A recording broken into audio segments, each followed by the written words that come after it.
Hello and welcome to the Okanagan Reader. I'm your host, Jim Bowering. Today's reading is Chapter 36 of Green Comet, the first book in the Green Comet trilogy. In Chapter 36, we have the second debate about separating the comets. Since Winston took early hibernation, Nigel will be Fran's opponent. Fran notices the audience swaying like seagrass. Elgin does not sway. He is her rock. He loves her for her strength and compassion. As far as the debate is concerned, unfortunately, Nigel turns out to be an even better debater than Winston was. Okay? Here we go then. Chapter 36, Nigel's Debate. F.A., everyone was standing. That is, they were all upright with their feet stuck to the floor. It was nearly effortless, as they were crowded together supporting each other. As Frances looked out over her audience, she saw an interesting phenomenon. There were waves washing back and forth through it. The people reminded her of seagrass on the ocean floor, swaying in the currents. She guessed it must be an instinct to keep one's immediate neighbors roughly equidistant. As they automatically adjusted for changes in proximity, waves of motion went through them.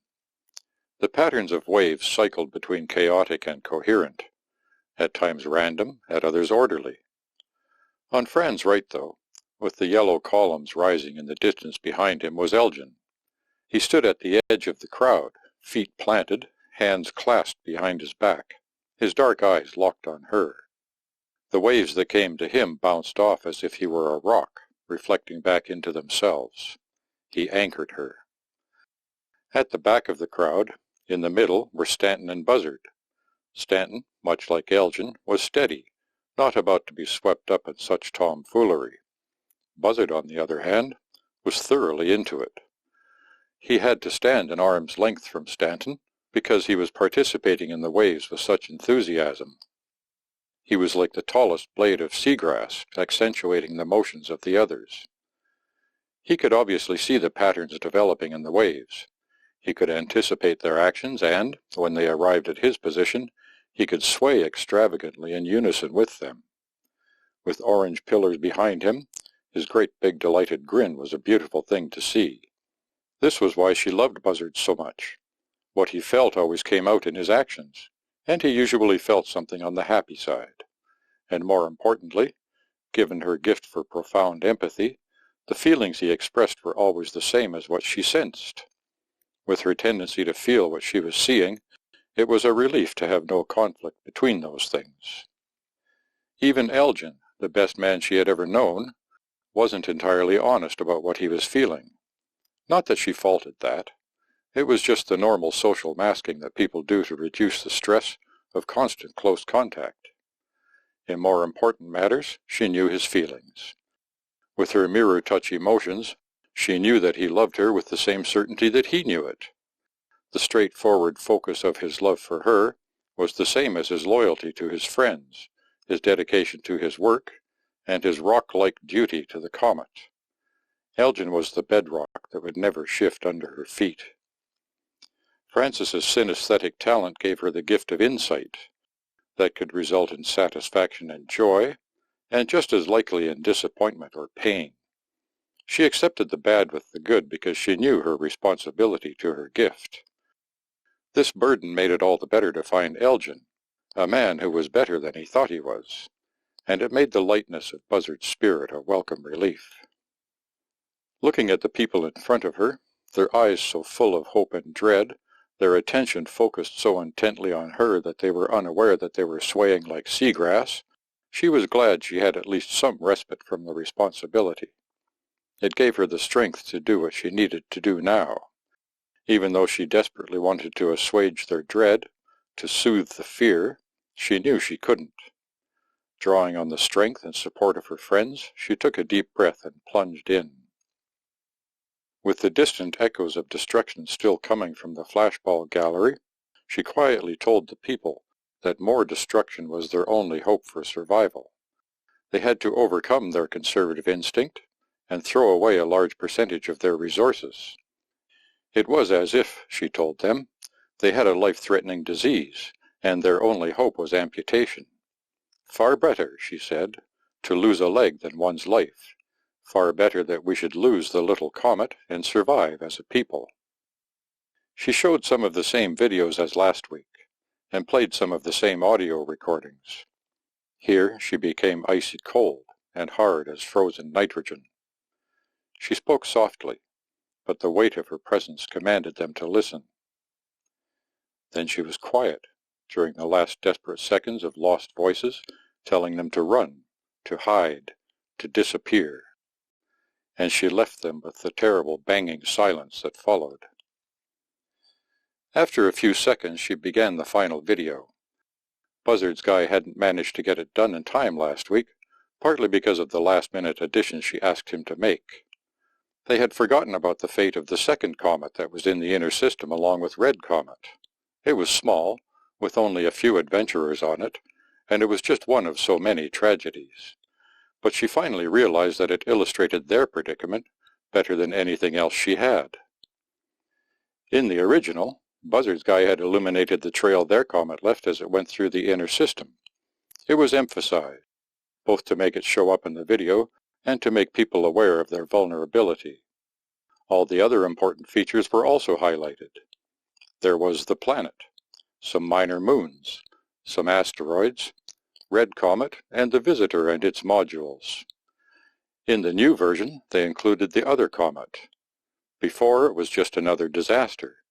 Then Fran realized that the visitor must have specifically searched for it. The visitor, after finding Red Comet, must have looked for fresh trails and found the one left by this poor little comet. This version of the video showed that trail, as well as Green Comets. The implication was glaringly obvious. The visitor found Red Comet, and that led it to the other comet.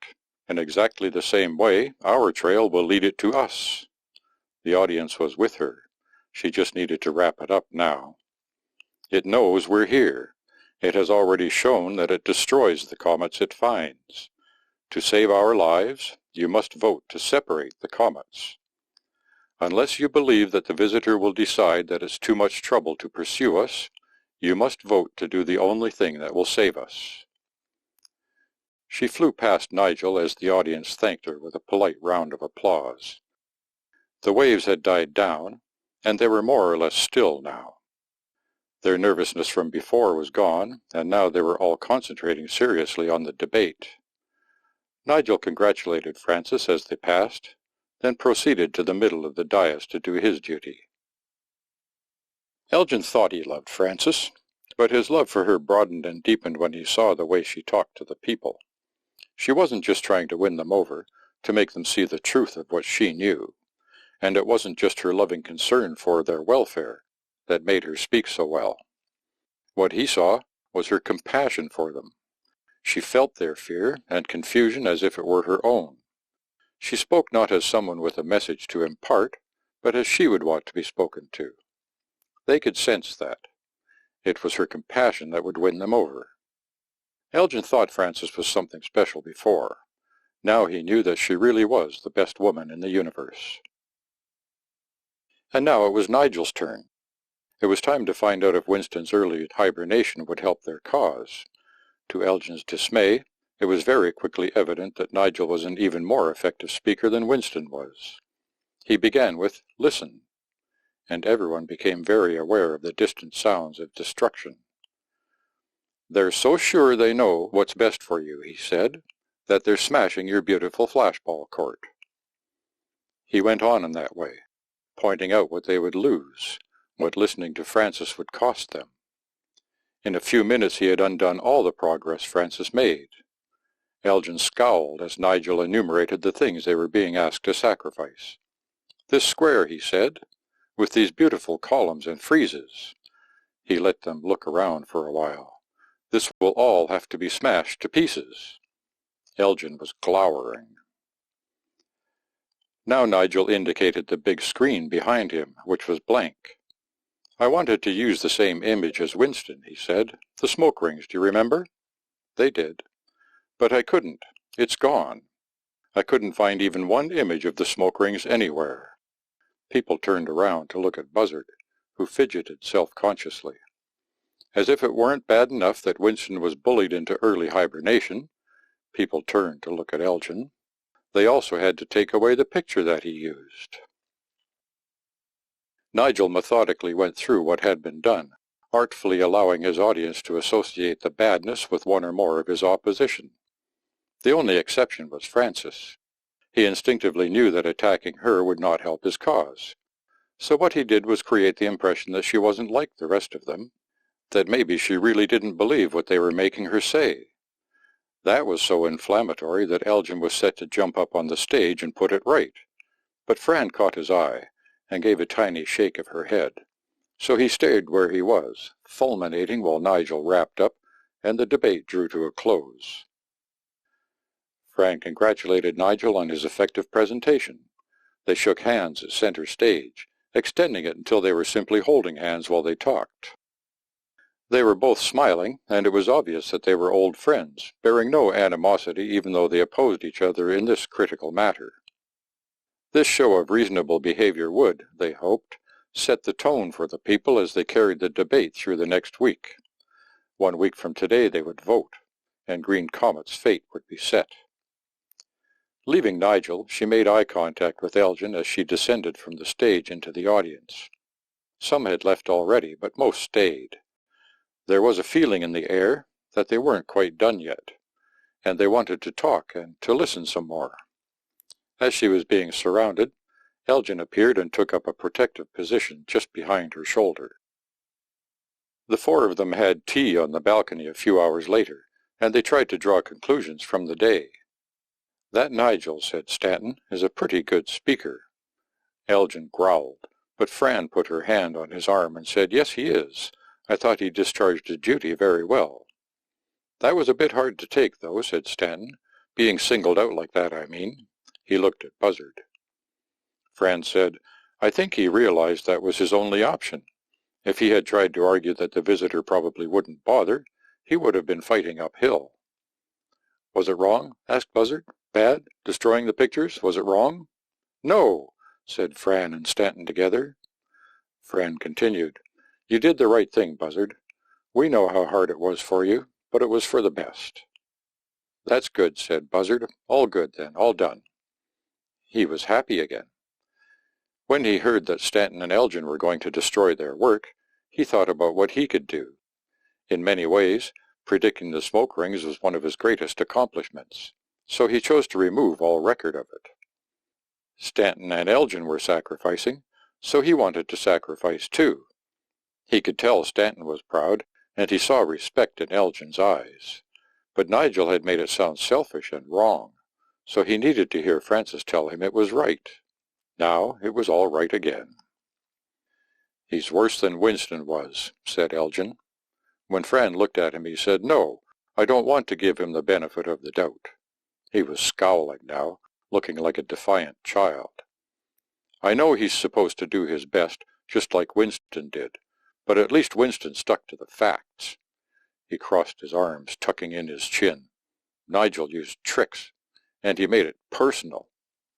Fran could see that his righteous indignation was beginning to falter. She could tell that his dudgeon would give way to reason eventually. "It's just not right," he finished lamely. Stanton was quiet, calmly sipping his tea while he appeared to follow the conversation, but Fran could see that he wasn't entirely present. He must be thinking about destruction, she thought.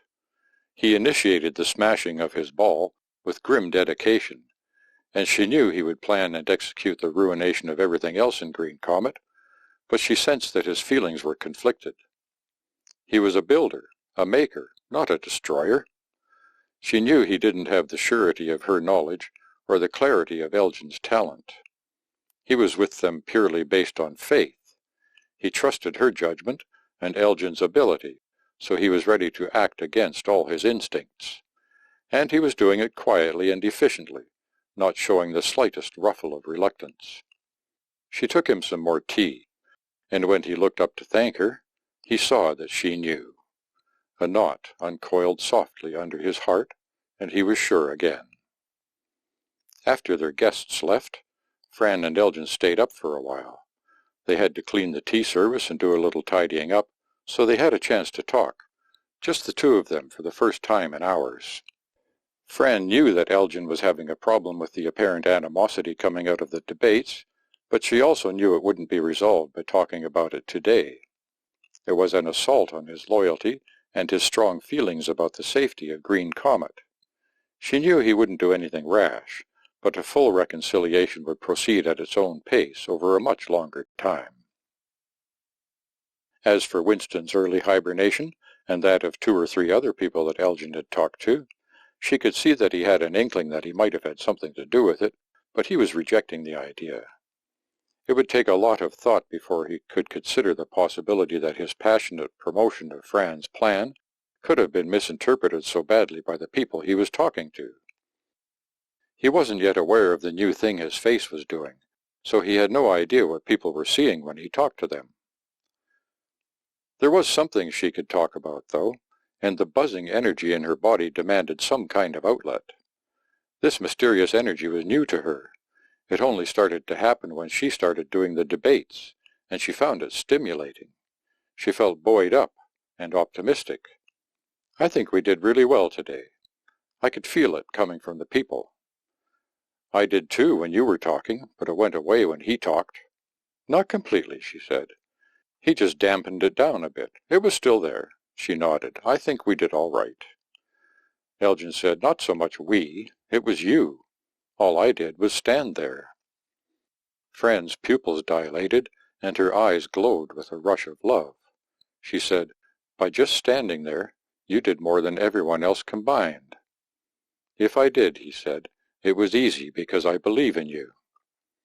"If you didn't believe in me," she said, "I couldn't do it.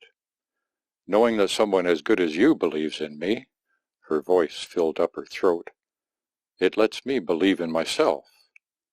He wrapped his arms around her, letting her feel small and safe. "I believe in you," he said, inhaling the smell of her hair. "I know you're right. I just want to help." She took his hand, still tingling with the energy of the day. Leading him toward the bedroom, she said, "Come on. There's something else you can help me with."